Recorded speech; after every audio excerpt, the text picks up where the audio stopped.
లో మీ అందరికీ శుభములు తెలియజేస్తున్నాను. ఈరోజు దేవుని వాక్యము చదువుకుందాము. ముందుగా ప్రార్థన చేసుకుందాము. మమ్మల్ని మిక్కిలిగా ప్రేమించిన నా పరలోకపు రాజా, నీ బంగారమైన పాదములకి మరొకసారి వెలలేని వందనములు, స్తుతులు, స్తోత్రములు చెల్లించుకుంటున్నానయ్యా. రాజులకు రాజా, ప్రభులో ప్రభు, అద్వితీయుడున్న గొప్ప తండ్రి, వేవేల దూతలతో నిత్యము పొగడబడుచున్న పరలోకపు రాజా, మీకు స్తోత్రములు. ఈ దిన సకల ఆశీర్వాదాలతో మీరే మమ్మల్ని నింపి మా ద్వారా మీరే ఘనతామయ మా ప్రభువుని అందుకుంటూ ప్రార్థిస్తూ నన్ను మమ్మల్ని మీ పరిశుద్ధమైన హస్తములకు అప్పచెప్పుకుంటూ నన్ను నేను తగ్గించుకుంటూ మీ నామమును హెచ్చిస్తూ యేసుక్రీస్తు పావన పరిశుద్ధ ప్రశస్త నామమున బ్రతిమిలాడి అని వేడుకుంటున్నాం తండ్రి, ఆమెన్. ఈరోజు దేవుని వాక్యము చదువుకుందామండి.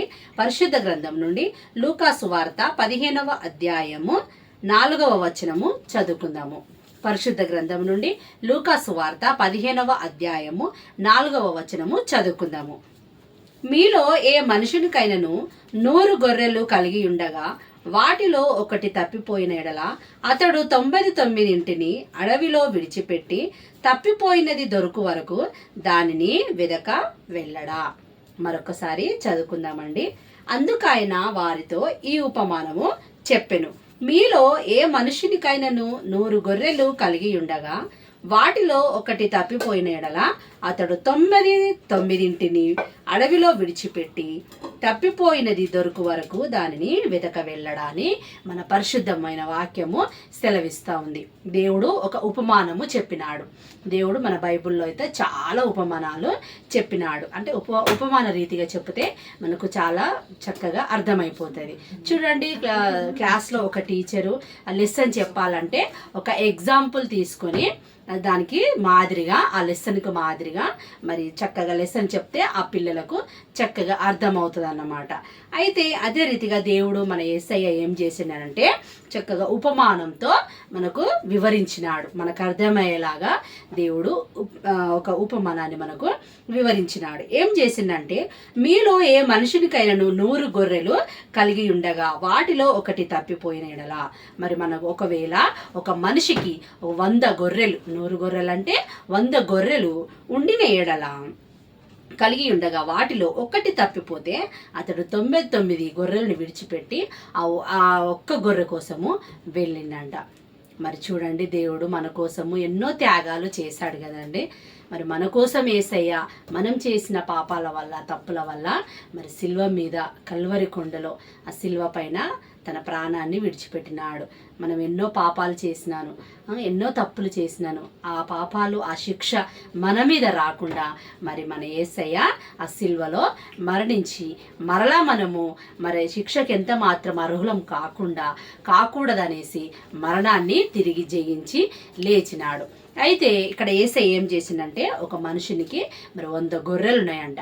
ఆ 100 గొర్రెలలో మరి ఒక్క గొర్రె తప్పిపోతే ఆ యజమానుడు ఏం చేస్తాడు, ఆ గొర్రె కోసము వెతకనికి వెళ్ళిండు.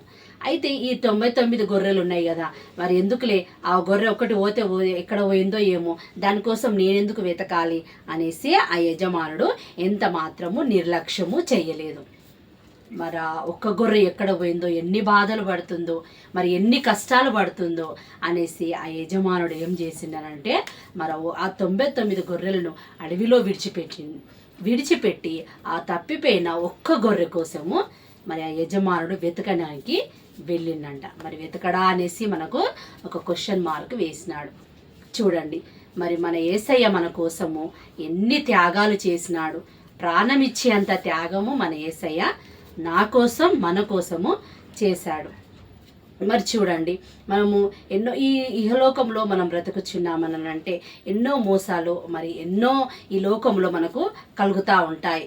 మరి ఎన్నో కష్టాలు మనకు కలుగుతూ ఉంటాయి. మరి అలాంటి కష్టాల్లో నుండి కూడా దేవుడు మనకు విడుదలనిచ్చినాడు. మరి మనకు ఎన్నో కష్టాలు వచ్చినప్పుడు మనం ఒక్కొక్కసారి ఏం చేస్తామంటే దేవుణ్ణి మర్చిపోతూ ఉంటాం, దేవుణ్ణి విడిచిపెడతా ఉంటాం. నాకు ఇన్ని బాధలు వచ్చినా యేసయ్య నన్ను చూడట్లేదు, నా బాధలు వినట్లేదు, నా కన్నీటి ప్రార్థన దేవునికి చేరతలేదేమో అనేసి మనము ఎంతగానో బాధపడతా ఉంటాం.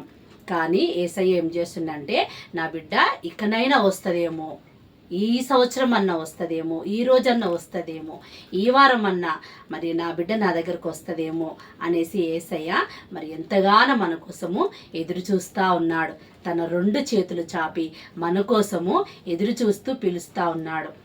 మరి బిడ్డ, నీ పాపాలు క్షమించడానికి నేనున్నా, మీరు చింతించకండి, మీరు బాధించకండి అనేసి దేవుడు అంటున్నాడు. యేసయ్య ఏమంటున్నాడు అంటే, అమ్మలారా మీకోసం నా కోసం ఏడవకుడి, మీకోసం మీ పిల్లల కోసం ఏడుడని మన యేసయ్య మరి పలికినాడు.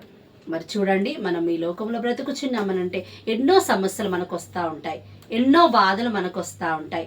వచ్చినప్పటికీ మరి మనం ఎంత మాత్రం చింతించకుండా, బాధపడకుండా ఆ చింతలన్నీ తీసుకొచ్చి యేసయ్య పాదాల చెంత పెట్టినట్లయితే, ప్రార్థించినట్లయితే, యేసయ్యకు మనం నిజంగా కన్నీటితో మొరపెట్టినట్లయితే దేవుడు తప్పకుండా మన ప్రార్థనను ఆలకిస్తాడు, మన బాధలన్నీ తీసివేస్తాడు, మన కష్టాలన్నీ తొలగిస్తాడు. మరి ఎన్ని కష్టాలు మనకు వచ్చినా కానీ యేసయ్య మరి మన కోసం ప్రాణం పెట్టనీకి ఉన్నాడు. ఆ రీతిగా మనం ఉన్నప్పుడు మరి దేవుడు తప్పకుండా మనకు సహాయం చేస్తాడు. మరి యజమానుడైతే ఏం చేసిండు, ఆ 99 గొర్రెలను మరి అడవిలో ఒక దగ్గర జాగ్రత్తగా పెట్టి ఆ గొర్రెలను కూడా మరి విడిచిపెట్టలేదు.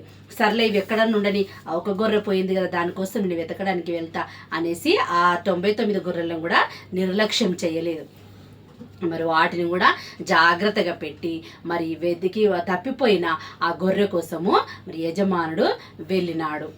మరి ఆ గొర్రె కోసం వెళ్ళినప్పుడు మరి ఆ గొర్రె అయ్యో నా యజమానుడు వస్తాడేమో అని మరి ఎంతో ఆశతో ఎదురు చూస్తుండొచ్చు కదండి. మరి అదే రీతిగా మనం కూడా మనకు బాధలు వచ్చినప్పుడు మనం కన్నీటితో ప్రార్థిస్తాం, దేవా నాకు ఈ సమస్య తొలగించవా యేసయ్య, నాకు ఈ బాధల నుండి విడుదల దయచేయవా యేసయ్య, నాకు ఎన్నో కష్టాలు వచ్చినాయి ప్రభువా, ఈ సమస్యల నుండి నాకు విముక్తి దయచేయి నాయనా అని మనం సన్నిధానంలో ప్రార్థిస్తే దేవుడు మనకు ఒక ఆశ, మనకంటూ ఒక ఆశ ఉంటుంది. మనం ప్రార్థిస్తే దేవుడు తప్పకుండా మన ప్రార్థన వింటాడు. మనం పరిశుద్ధాలయానికి వెళ్ళి కన్నీటితో మోకరించి మనం ప్రార్థించినట్లయితే దేవుడు తప్పకుండా నా ఆశ, నా కోరిక నెరవేరుస్తాడన్న ఒక ఆశ, ఒక నమ్మకం ఉన్నట్లయితే దేవుడు తప్పకుండా మనకున్న ప్రతి సమస్యను తొలగిస్తాడు. మరి యేసయ్య ఏం వాగ్దానం చేస్తున్నాడు, నమ్ముటలు నీ వలనైతే నమ్మువానికి సమస్తమును సాధ్యమన్నాడు. మరి మనం నమ్మాలి కదండి. మనకి ఎన్ని సమస్యలు వచ్చినా కానీ మన దేవుడు, మన యేసయ్య, నా కోసం ప్రాణం పెట్టిన యేసయ్య నా కోసం ఉన్నాడు. నేను ఎందుకు చింతించాలి, నేను ఎందుకు బాధపడాలి, ఈ చిన్న సమస్యకు నేను ఎందుకు ఇంతగనము నేను బాధపడాలి అనేసి మనం ఎంత మాత్రము నిర్లక్ష్యం చేయకూడదు. మన యేసయ్య చెంత పెట్టినట్లయితే దేవుడు తప్పకుండా మన ప్రార్థన ఆలకిస్తాడు. అదే రీతిగా ఆ గొర్రె వెతికి ఆ యజమానుడు వెళ్ళినప్పుడు ఆ గొర్రెను దొరికినప్పుడు మరి యజమానుడు ఎంతో సంతోషించాడు. అదే రీతిగా మనం కూడా యేసయ్య చెంతకు వెళ్ళి ప్రార్థించినట్లయితే తప్పకుండా మన కోసం కూడా దేవుడు సంతోషిస్తాడు. ఈ వాక్యమును దేవుడు మన ఆత్మ నిమిత్తమై దీవించునుగాక. ఆమెన్.